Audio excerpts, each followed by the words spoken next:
Hello and welcome back to Rajasthan Akhada. Students, अभी तक हमने चैप्टर 2 के सेक्शन 3 से लेकर 41 तक कंप्लीट किए फॉर आरओईओ पार्ट बी, जिसमें हम देख रहे हैं राजस्थान म्युनिसिपैलिटी एक्ट 2009। आप बताइए मुझे चैप्टर 2 का टाइटल क्या था। What was the title of chapter 2, जो शुरू होता है सेक्शन 3 से और खत्म होता है 50 के ऊपर। उसके बाद शुरू होता है 51 से चैप्टर 3। तो चैप्टर 2 का टाइटल है constitution and government of municipalities.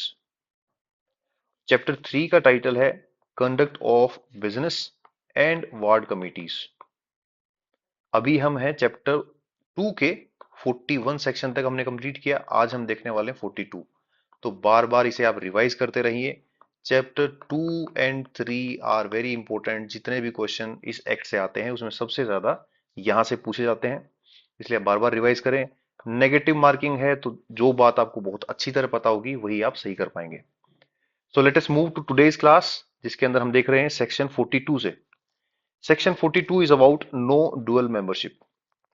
यहां बता रखा है कि कोई पर्सन अगर म्युनिसिपैलिटी का मेंबर है और साथ ही वो पार्लियामेंट या स्टेट लेजिस्लेटिव असेंबली या पंचायत का भी मेंबर बन जाता है म्युनिसिपैलिटी के मेंबर होने के बाद, और म्युनिसिपैलिटी के अंदर भी इलेक्टेड या नॉमिनेटेड कोई भी हो सकता है, तो ऐसे केस में उस पर्सन को यहां से रिजाइन करना होगा, तभी वो म्युनिसिपैलिटी का मेंबर बना रहेगा। Case number 1।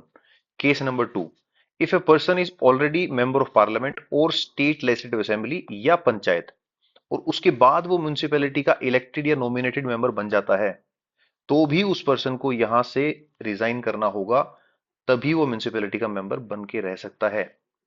रिजाइन कितने दिन में करना होगा? 14 डेज के अंदर, with in 14 days of such dual membership, unless ceases to be a member, ceases to be a member of municipality। तो किसी भी केस में म्युनिसिपैलिटी का मेंबर ऑलरेडी है, यहां का बन जाता है तो भी यहां से रिजाइन करना होगा। यहां का मेंबर है ऑलरेडी और म्युनिसिपैलिटी का बन जाता है तो भी यहां से रिजाइन करना होगा 14 डेज के अंदर। चलते हैं आगे। 43rd सेक्शन जो है आपका, उसमें बता रखा है कुछ ऑफिसर्स के बारे में कि किस तरह के कौन से पद किस म्युनिसिपैलिटी में होंगे। पहला है म्युनिसिपल कॉर्पोरेशन, जिसके अंदर एक मेयर होंगे, डेप्यूटी मेयर होंगे। म्युनिसिपल काउंसिल, जहां प्रेसिडेंट और वाइस प्रेसिडेंट होंगे। म्युनिसिपल बोर्ड, जहां चेयरमैन और वाइस चेयरमैन होंगे। देखिए, चेयरपर्सन और चेयरमैन में डिफरेंस होता है। ये सारे चेयरपर्सन हैं, बट चेयरमैन केवल म्युनिसिपल बोर्ड में होते हैं। पहली बात तो ये। दूसरा, सीट रिजर्व होंगी एससी, एसटी, बैकवर्ड क्लास या वुमेन। ये जो ऑफिसेज हैं चेयरपर्सन्स के, इनमें भी एससी, एसटी, बैकवर्ड क्लास और वुमेन्स की सीट रिजर्व होंगी।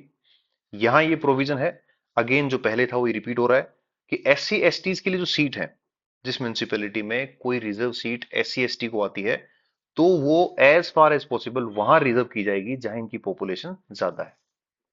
वुमेन्स की बात करें तो थ्रू आउट द स्टेट होगा।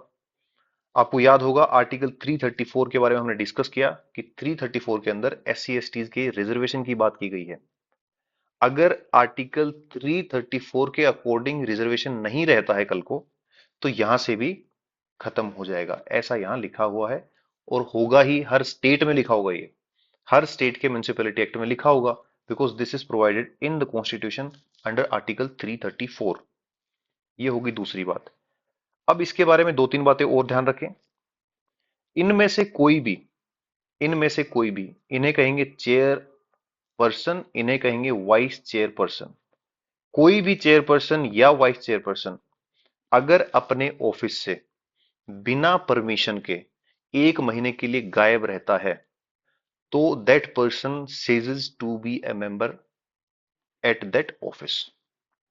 मतलब वो मेयर है और 1 महीने के लिए गायब है बिना परमिशन परमिशन के। म्युनिसिपैलिटी अगर ग्रांट कर देती है लीव तो अलग बात है, but without granting any leave, if a person is absent continuously for 1 month, then ceases to be a member if absent for 1 month, more than 1 month, without leave।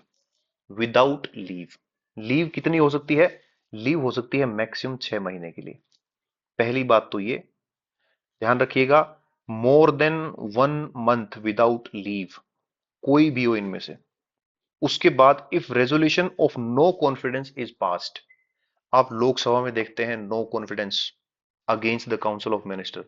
तो यहां अगर इनके अगेंस्ट में नो कॉन्फिडेंस मोशन का resolution pass हो जाता है तो भी that person ceases to be a holder of that particular office.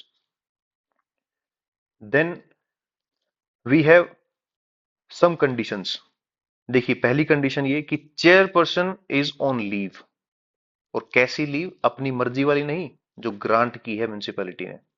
तो इसका मतलब चेयरपर्सन ऑफिस में नहीं है, चेयरपर्सन की जो सीट है वो भी खाली है। वाइस चेयरपर्सन की जो ऑफिस है वो वैकेंट है। तो इसका मतलब दोनों ही यहां नहीं है अभी। एक कंडीशन तो ये होगी, ध्यान रखिएगा, कि chairperson is on leave which is granted by the municipality, and vice chairperson जो ऑफिस है दैट इज वैकेंट। पहली कंडीशन ये। दूसरी, vice chairperson is on leave और acting as chairperson. Vice chairperson is on leave और acting as chairperson, दोनों ही cases के अंदर जो वैकेंसी होती है, whether it is for chairperson और वाइस चेयरपर्सन, कैसे फिल की जाएंगी? Elected from among the members. तो जो मेंबर है म्युनिसिपैलिटी के, उनमें से ही किसी को वाइस चेयरपर्सन या चेयरपर्सन बनाया जाएगा। मैंने आपको थोड़ी देर पहले बताया था कि चेयरमैन और चेयरपर्सन में डिफरेंस होता है। तो यहां जब मैं चेयरपर्सन लिखता हूं तो इसका मतलब यह हुआ कि इसके अंदर मेयर भी आ गए, इसके अंदर प्रेसिडेंट भी आ गए और इसके अंदर चेयरमैन भी आ गए।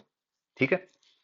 अब बात करें आगे। When vice chairperson is elected as chairperson, तो जो हमने भी टेबल देखा था कि यहां मेयर या डेप्यूटी मेयर, यहां प्रेसिडेंट, यहां वाइस प्रेसिडेंट, यहां चेयरमैन, यहां वाइस चेयरमैन, अगर इनमें से कोई इस पोजीशन के लिए एक्ट करता है, इलेक्ट हो जाता है, then we have when vice chairperson is elected as chairperson.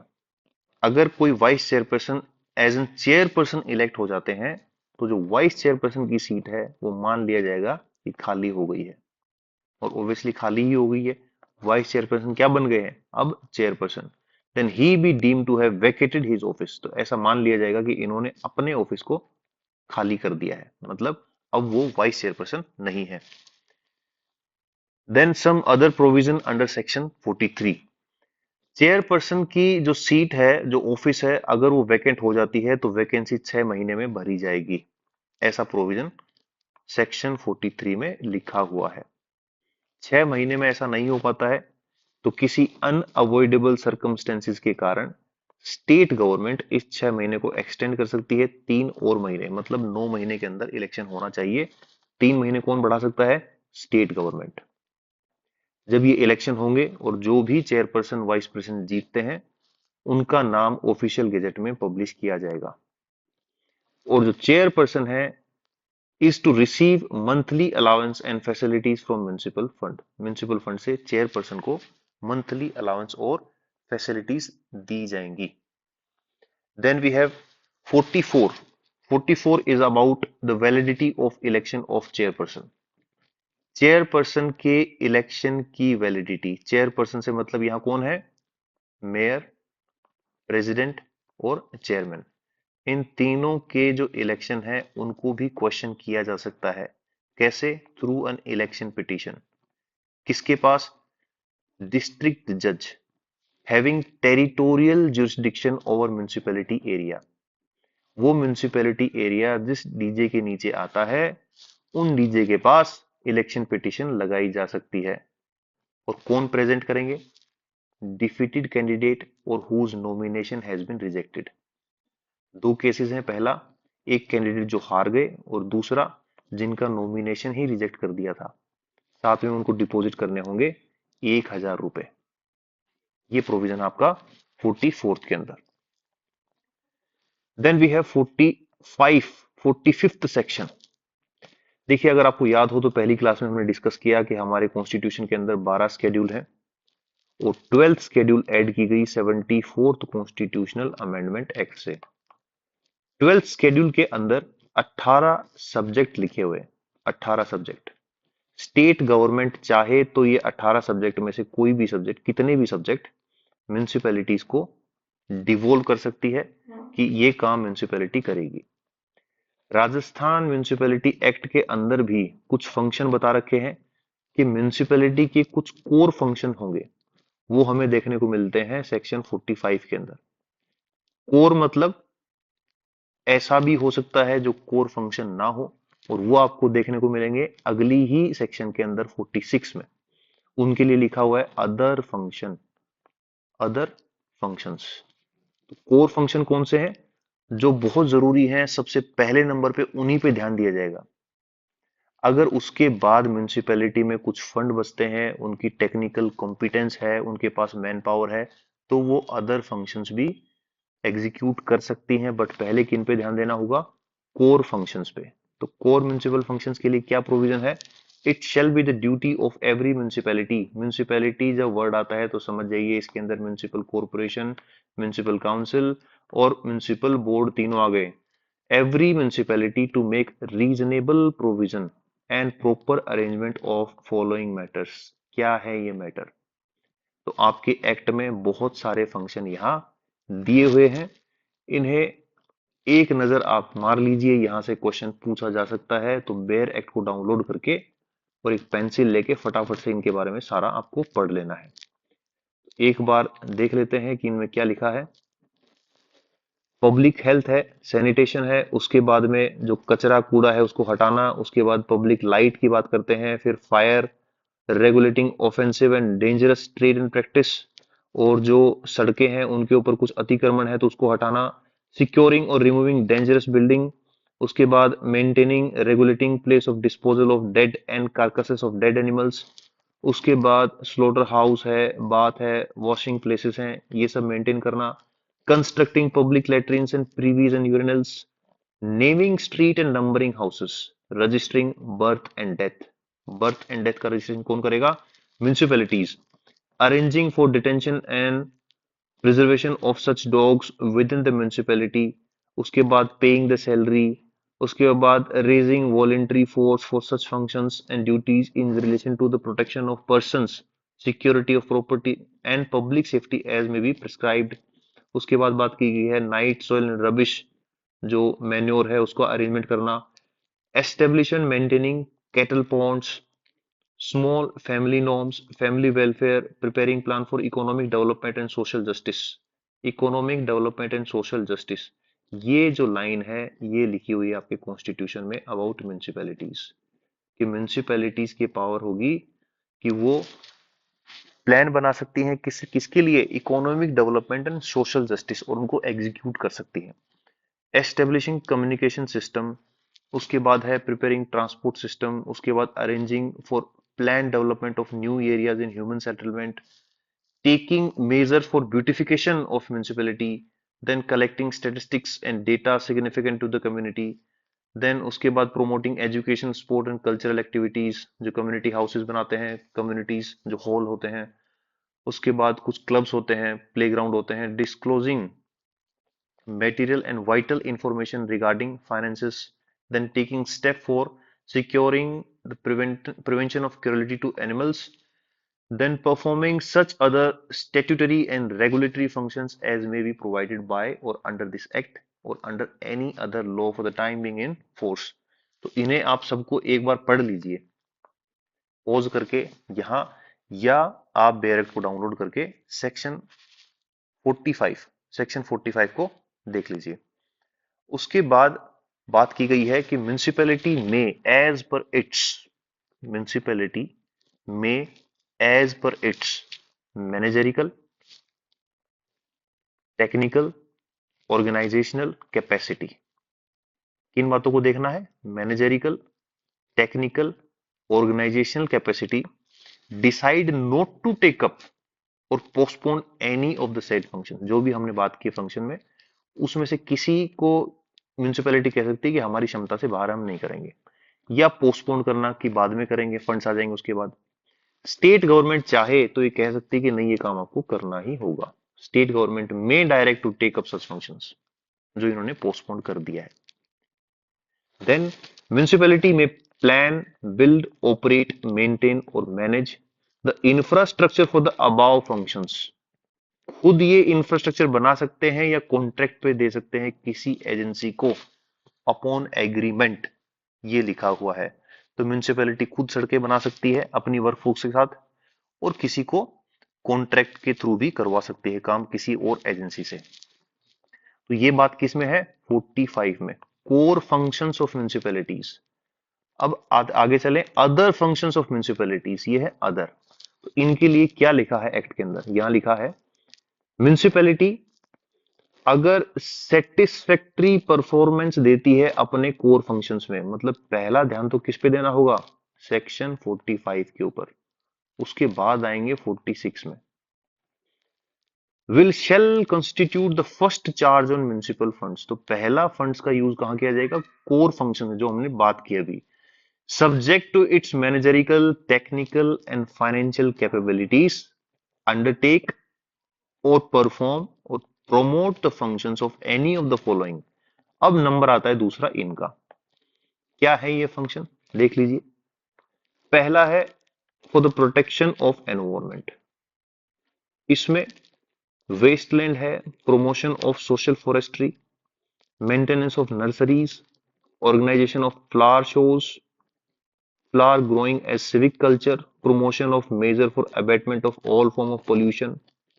ये बात होगी किसकी? प्रोटेक्शन ऑफ एनवायरमेंट की। दूसरी बात है in sphere of public health and sanitation, mass inoculation campaign for eradication of infectious disease, then reclamation of unhealthy localities, फिर उसके बाद repair upkeeping of private tanks, then advancement of civic consciousness of public health and general welfare by the organising discourse and seminar and conferences. तो main बातें क्या ध्यान रखनी है कि अदर फंक्शन में क्या क्या आता है? Protection of environment, public health and sanitation, और इसके बाद क्या और है? यहाँ है in the sphere of education and culture. Education and culture में क्या है?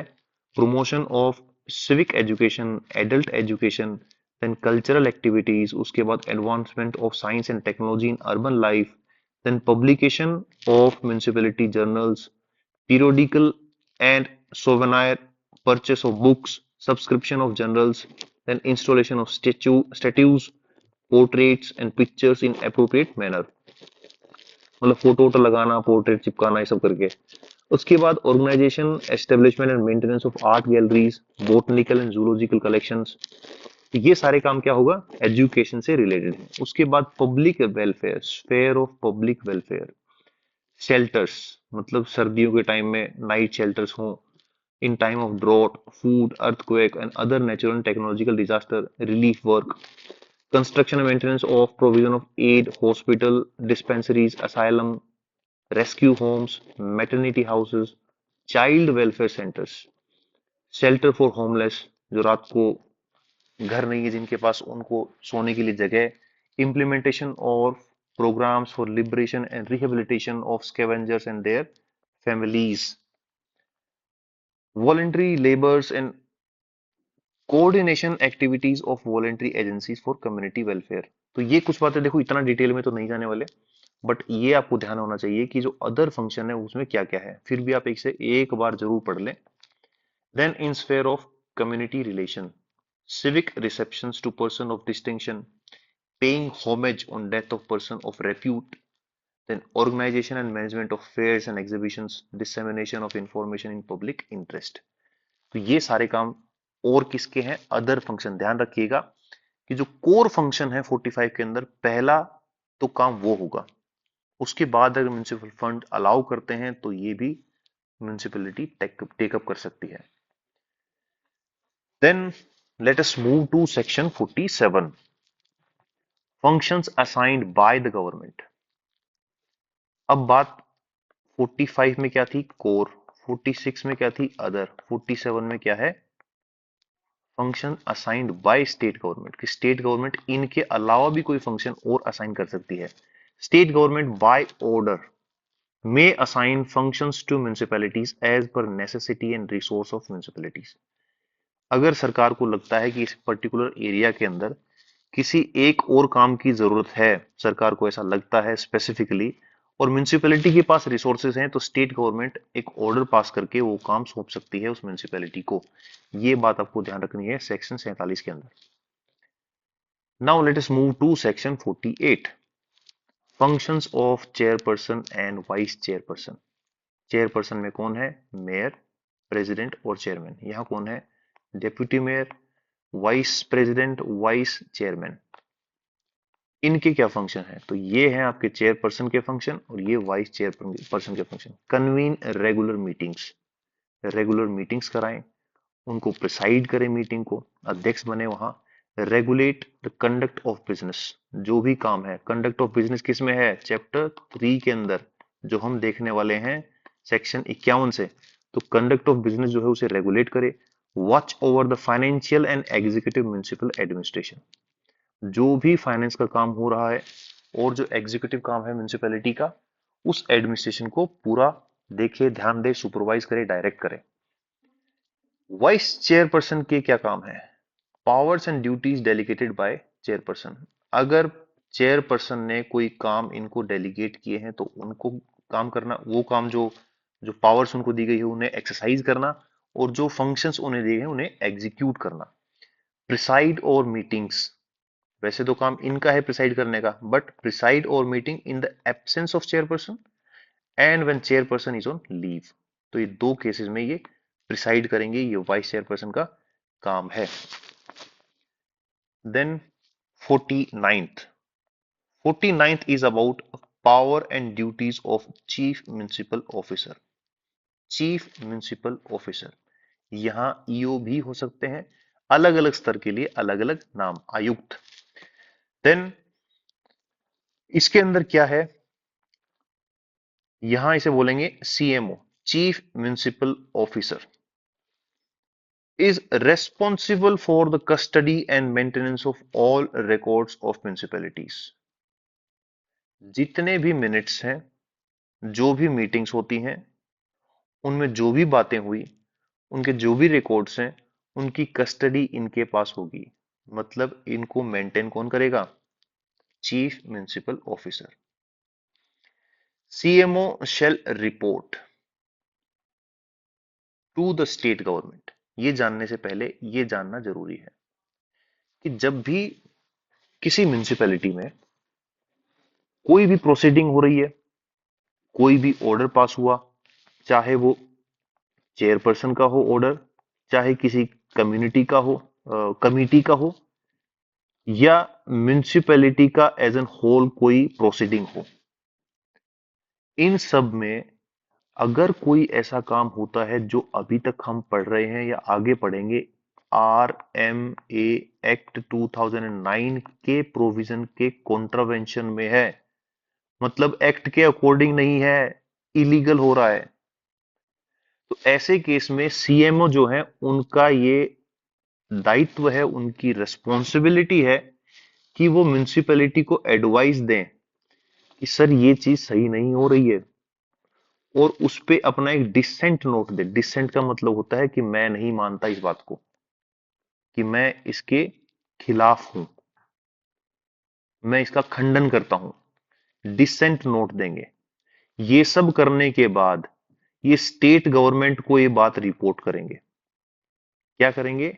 कि हमने इस पे एक डिसेंट नोट दिया है, मुझे लगता है कि ये particular proceeding is against the provision of this act. तो CMO shall report what about the proceeding, resolution of municipality or committee, or the order of chairperson when it is inconsistent with this act or the rules of municipality। कितने दिन के अंदर सरकार को भेजेंगे? 7 days of passing such resolution। Municipality में आज meeting हुई, कुछ रेजोल्यूशन पास हुआ, विद इन 7 डेज ये सरकार को बताएंगे कि मैंने ये एक एडवाइस दी है, डिसेंट नोट दिया है, और अब मैं आपको इन्फॉर्म कर रहा हूं कि यहाँ पे ये चीज against the provisions of this act हो रही है। ऐसा होने के बाद क्या होगा? If CMO knowingly neglects his duty, if CMO knowingly neglect his duty, personally liable to any loss. अगर जो सीएमओ है, चीफ म्युनिसिपल ऑफिसर है, ये पर्सनली लाइबल होंगे किसी भी लॉस के लिए, किसी भी लॉस के लिए। Loss be recovered from him as municipal dues.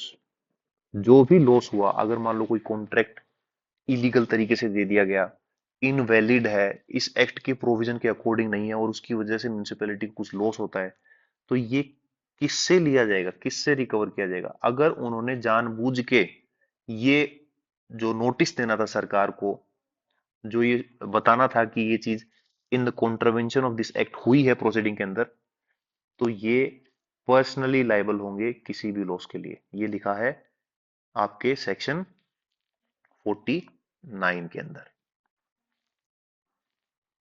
Then examination of dissent report. अब ये जो रिपोर्ट सरकार को भेजी गई है कि मैं इस बात का खंडन करता हूं, मैं इस बात के पक्ष में नहीं हूं, इसलिए पक्ष में नहीं हूं कि ये एक्ट के अकॉर्डिंग नहीं हो रही है। State government may make interim और फाइनल ऑर्डर। स्टेट गवर्नमेंट उस रिपोर्ट के ऊपर कोई भी ऑर्डर पास कर सकती है। It shall B binding on the municipality, binding है वो म्युनिसिपैलिटी पे। अगर ऑर्डर पास नहीं करती है, स्टेट गवर्नमेंट को लगता है कि नहीं कोई दिक्कत नहीं, सब कुछ ठीक है, तो जो ऑर्डर पास किया था म्युनिसिपैलिटी ने, म्युनिसिपैलिटी का जो रेजोल्यूशन था वो लागू हो जाएगा। Municipality will proceed with that resolution. Order if not passed with in 30 days of receipt और डिसेंट। फिर से समझो, प्रोसीडिंग हुई, 7 दिन के अंदर सीएमओ ने किसको भेजी? सरकार को, स्टेट गवर्नमेंट को। स्टेट गवर्नमेंट ने 30 दिन के अंदर उस पर कोई एक्शन नहीं लिया, तो मतलब म्युनिसिपैलिटी में प्रोसीड विद दैट प्रोसीडिंग। अब वो काम कर सकती है उसके ऊपर। Then powers of CMO any other officer authorised by state government. CMO या उस पर्टिकुलर पोजीशन पे स्टेट गवर्नमेंट ने किसी और ऑफिसर को ऑथराइज कर रखा हो तो उनके पावर क्या होंगे? बहुत ही पावरफुल ये पद है। Authenticate by signature. Authenticate by signature, अपने सिग्नेचर से ऑथेंटिकेट करेंगे किसको? म्युनिसिपैलिटी के हर रेजोल्यूशन को, किसी भी लाइसेंस को, किसी भी परमिशन को। ऑफ म्युनिसिपैलिटी, इट्स कमिटी और चेयरपर्सन, इन तीनों में से ये तीनों अगर काम होंगे तो उनको ऑथेंटिकेट कौन करेंगे? CMO by signature. अगर इन्होंने ऐसा नहीं किया तो इसका मतलब वो वैलिड नहीं है। नॉट वैलिड और लीगल अनलेस ऑथेंटिकेटेड। तो म्युनिसिपैलिटी का किसी भी तरह का रेजोल्यूशन हो, लाइसेंस हो, परमिशन हो, अगर ऑथेंटिकेट नहीं हुआ है सीएमओ से तो it means it is invalid. ये है इनकी पावर। आगे बात करें, all correspondence address to municipality. अगर म्युनिसिपैलिटी से कोई पत्र व्यवहार होता है, it will be sent in the name of and issued under seal and signature of CMO and may also be of chairperson. तो सीएमओ के नाम से, इनकी सील और सिग्नेचर से, या चेयरपर्सन के नाम और सील और सिग्नेचर से होगा। तो ये पद है इनका सीएमओ का और ये इनकी पावर्स हैं। Then CMO shall. अब इनके क्या क्या और काम है ये बताया गया है आपके इस एक्ट के अंदर, तो जरा कामों को देख लें। सबसे पहला, take prompt step to remove any defect or irregularity brought to his notice in course of audit of municipality account or pointed out in the audit report। ये हम ऑडिट रिपोर्ट और ऑडिट कैसे होता है, क्या होता है, वो आगे के सेक्शन में देखने वाले हैं। अगर ऑडिट के अंदर सीएमओ को लगता है कि यहाँ कुछ गड़बड़ है तो प्रॉम्प्ट स्टेप लेंगे। Report to the municipality all cases of fraud, embezzlement, theft and loss of municipal money and property. कोई भी गड़बड़ियां होती तो म्युनिसिपैलिटी को रिपोर्ट करेंगे। Supply any return statement, account for report और any other document in his charge और copy requested by municipalities. Make an explanation in regard to a subject under discussion at a meeting thereof but not vote upon or make any preposition। जो भी report अगर municipality को चाहिए उस पर explanation मांगते हैं तो सीएमओ वहां देंगे।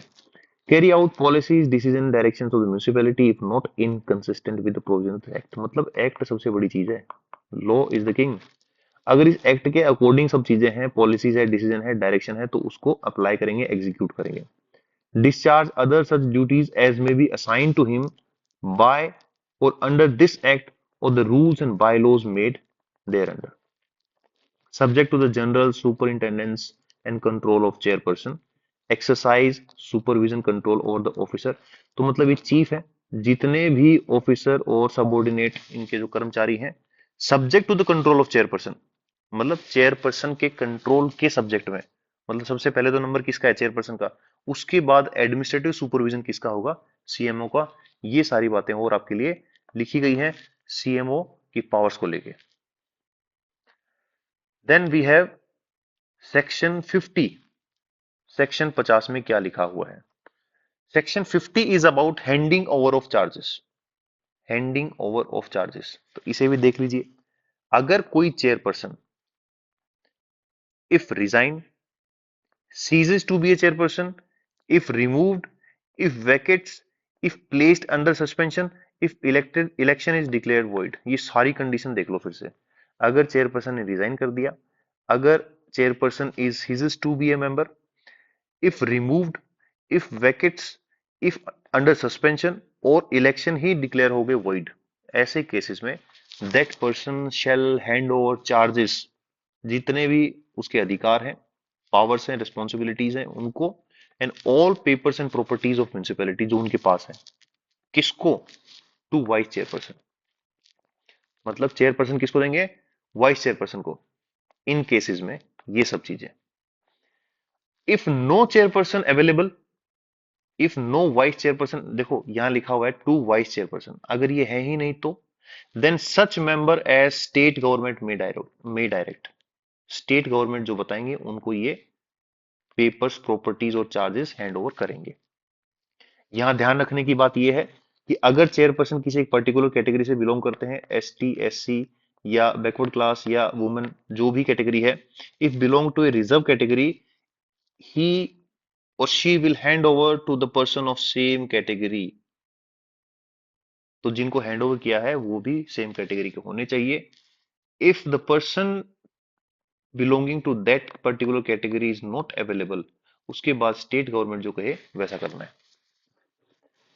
देन ये तो बात हुई चेयरपर्सन की। वाइस चेयरपर्सन के लिए क्या है, vice chairperson if resign, ceases to be, removed, vacate, placed under suspension, election is declared void, तो ये भी क्या करेंगे, hand over charges and all papers and properties to chairperson. उल्टा हो गया, यहाँ चेयरपर्सन को दे देंगे।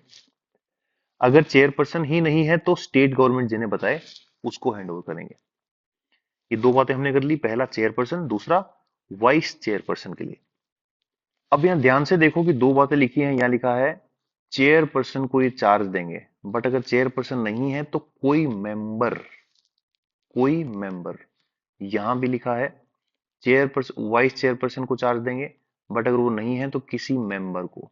तो आगे प्रोविजन दिया हुआ है कि ये जो मेंबर हैं, ये जो मेंबर हैं दोनों ही केसेस में, ये मेंबर कितने दिन के लिए इस चार्ज को लेके रह सकते हैं। तो यहाँ लिखा है for person taking charge of chairperson और वाइस चेयरपर्सन, देखिए प्रोवाइडेड दैट मेंबर, यहाँ पे चेयरपर्सन या वाइस चेयरपर्सन की बात नहीं हो रही, यहाँ मेंबर की बात हो रही जिन्हें चार्ज मिला है। Provided that a member to whom charge has been handed over, जिसको दिया गया है, shall hold charge for a period of not exceeding 60 days।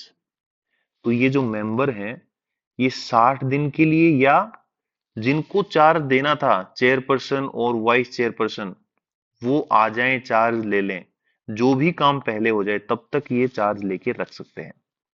फिर से देखिए, नॉट एक्सीडिंग 60 डेज पहली कंडीशन तो ये, और till the taking over of charge by the chairperson और वाइस चेयरपर्सन, वाइस चेयरपर्सन या चेयरपर्सन उस चार्ज को आके ले लें, या तो ये काम पहले हो जाए या 60 डेज, तो मतलब 60 दिन से ज्यादा इस चार्ज को लेके नहीं रख सकते ये, एज द केस में भी, विच एवर में भी अर्लियर, जो भी पहले हो। ये हुई आपकी बात यहां तक। उसके बाद मेंबर की बात करते हैं। अभी तक हमने देखा चेयरपर्सन, वाइस चेयरपर्सन, अब मेंबर की बात करते हैं। मेंबर के लिए लिखा है if resign, removed, under suspension और इलेक्शन डिक्लेयर्ड वॉइड, ऐसे केस में हैंड ओवर करेंगे चार्ज, सारे पेपर्स एंड प्रॉपर्टीज किसको, टू चेयरपर्सन, और उनकी एब्सेंस में टू वाइस चेयरपर्सन। यहां मेंबर नहीं लिखा हुआ, ये इनको ये चार्ज दे देंगे। तो यहाँ पे क्वेश्चन बन सकता है आपका, आराम से ढंग से देख लीजिए इसको, कि चेयरपर्सन किसको चार्ज देंगे, अगर वो नहीं है तो जो मेंबर है उनको चार्ज मिलेगा कितने दिन के लिए, जब चेयरपर्सन आ जाए या 60 डेज। उसके बाद वाइस चेयरपर्सन किसको चार्ज देंगे, चेयरपर्सन को। अगर ये नहीं है तो स्टेट गवर्नमेंट जिन मेंबर को बोले उनको दिया जाएगा। मेंबर किसको चार्ज देंगे? चेयरपर्सन, या वो नहीं है तो वाइस चेयरपर्सन को। Then if any person fails और रिफ्यूज टू और is not available to hand over charge. अब आपने बोल तो दिया कि इन्होंने रिजाइन कर दिया, कि इनको सस्पेंड कर दिया गया था, या ये सीट खाली हो गई है, किसी भी केस में आपने ये तो कह दिया कि चेयरपर्सन चार्ज दे देंगे वाइस चेयरपर्सन को। अगर ये चेयरपर्सन साहब अवेलेबल ही नहीं है तो चार्ज किससे लोगे? तो ऐसे भी केस को ध्यान में रखा गया है। इफ ए पर्सन फेल्स और रिफ्यूज कि चार्ज दूंगा ही नहीं मैं, is not available to hand over the charge of office, the person who is entitled to take over the charge, मतलब चेयरमैन साहब का चार्ज मिलना है वाइस चेयरमैन को, और ये साहब कह रहे हैं कि मैं नहीं दूंगा, ही फेल्स और रिफ्यूज और नॉट अवेलेबल, तो ऐसे केस में जिनको ये चार्ज मिलना था वो जाके ऑफिस में बैठ जाएंगे और ऐसा मान लिया जाएगा, it shall be deem to have taken over the charge of such office in accordance with the provision of this act. ऐसा मान लिया जाएगा कि इस एक्ट के अनुसार ही ये चार्ज इनसे लिया गया है। ठीक है, तो इसका भी ध्यान यहाँ पे रखा गया है। उसके बाद बात की गई है व्हेन म्युनिसिपैलिटी इज डिसॉल्व्ड। अभी तक हमने बात कर ली चेयरपर्सन की, वाइस चेयरपर्सन की, मेंबर की, और ये सारी म्युनिसिपैलिटी ही डिसॉल्व हो जाए तो क्या होगा? व्हेन म्युनिसिपैलिटी इज डिसॉल्व और बिकम डिफंक्ट, कि अब ये फंक्शनल नहीं है, then charge shall be handed over to the new constituted municipalities।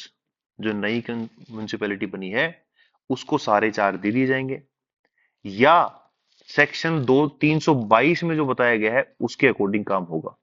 322 को हम उस समय पढ़ेंगे, बट उसमें इस पर्टिकुलर इश्यू को लेके क्या लिखा है वो अभी देख लीजिए।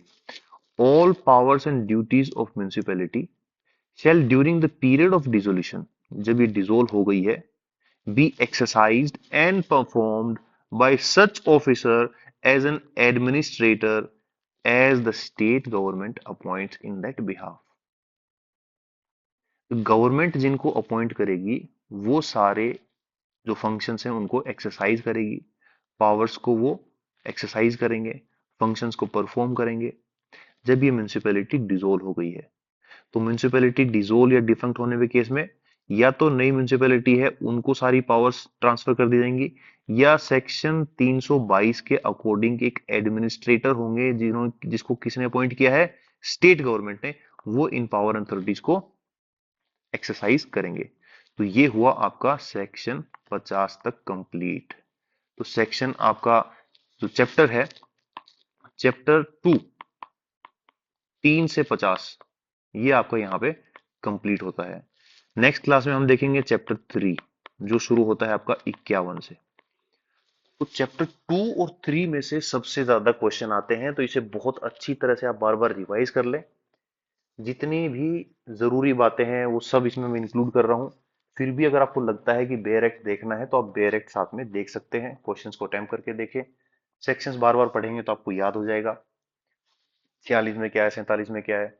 कोर फंक्शंस को एक बार देख लें ढंग से, नजर से निकालने की कोर फंक्शंस में क्या क्या है, अदर फंक्शंस में क्या क्या है। 48 में स्टेट गवर्नमेंट और भी कोई फंक्शन दे सकती है। 50 में क्या है, 50 में काफी सारी बातें हैं जहां से क्वेश्चन बन सकता है। So this is all about today's class, and see you in the next class with section 51. Till then, keep revising. Bye bye.